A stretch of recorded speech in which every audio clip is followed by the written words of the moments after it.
قربانی کا گوشت غریبوں تک پہنچایا جائے۔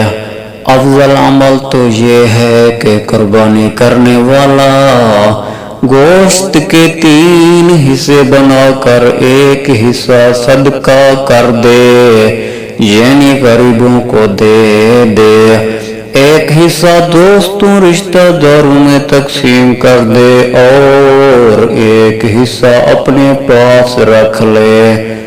اگر خود زیادہ ضرورت ہو تو زیادہ بھی رکھ سکتا ہے، اور ضرورت کم ہو تو زیادہ صدقہ بھی کر سکتا ہے۔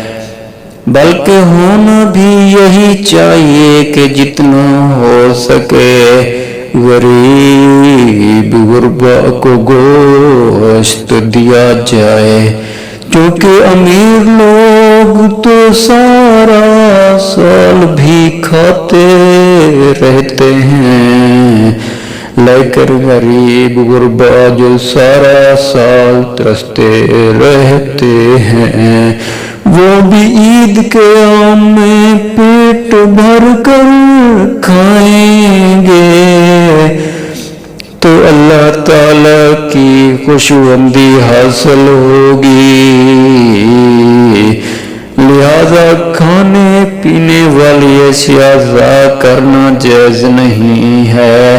اس لیے بہتر عمل یہ ہے کہ اگر کسی کے پاس گوشت ضرورت سے زیادہ جمع ہو جائے تو اس کو چاہیے کہ ضرورت مند لوگوں میں تقسیم کر دے، تاکہ اللہ کی نعمتوں کی بے ادبی ہونے سے بچ جائے اور گوشت ضائع ہونے سے بھی بچ جائے۔ اللہ تعالیٰ استطاعت لوگوں کو غریبوں کی مدد کرنے کی توفیق عطا فرمائے۔